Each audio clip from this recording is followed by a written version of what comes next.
What's up, guys? I wanted to hop on here and talk about the concept of valuable work.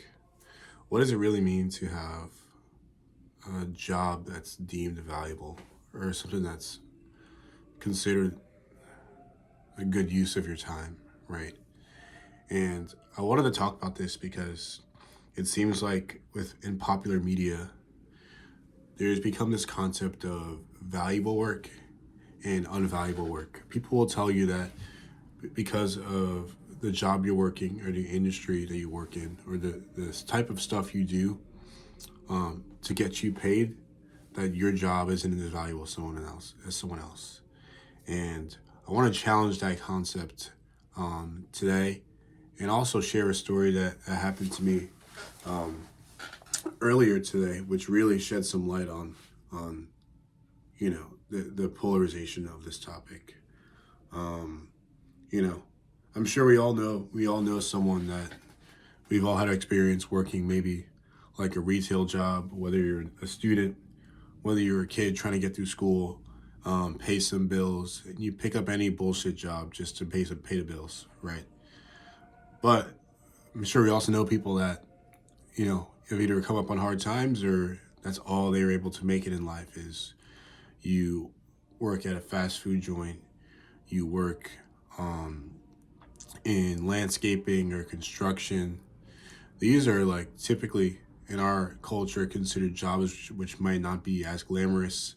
Sometimes you see people working these jobs that either have never had a formal education, people that are immigrants that have come to this country and are essentially taking the jobs that people don't want to work, right? And in the 21st century, we really have this shifting of what it means to be educated, what it means to do valuable work. And a lot of times, what people consider valuable work is something that, you know, you need to be educated to do. For example, a lot of people think you need to be educated to work in finance or work for a bank or banking in the banking industry. A lot of people think you might need to be educated to work for a tech company. Um, but what does that say about those jobs which don't require a formal education to work successfully, i.e., a trade job, right? Working with your hands, woodworking, um, being a laborer, a contractor. These type of jobs don't require a formal education to be able to break into. And I had an experience this morning which is really sticking with me, and I think is changing my conception of what it means to be a valuable worker.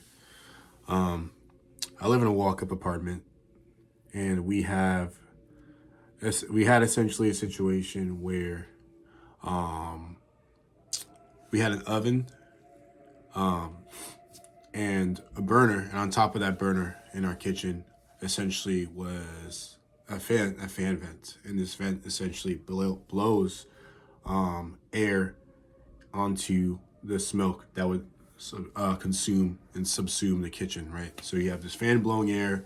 It also serves as a filter. This thing fell down and broke, so we needed to get someone to fix it. Our landlord comes in, calls in, and essentially um, tells the guy to come over and fix it. Um, this guy comes to our apartment this morning. His name is Jimmy, and Jimmy looks pretty old. He's not the youngest guy, right? He comes in. Me and him have a moment where, um, a moment of solidarity and brotherhood where, you know, he can use my assistance hoisting up the fan while he drills the fan back into the wall where it was initially, right? Um, and in this moment,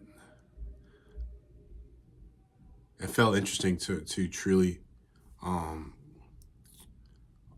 have utilized those skills that I'm typically not using in my day-to-day so-called white-collar job, right?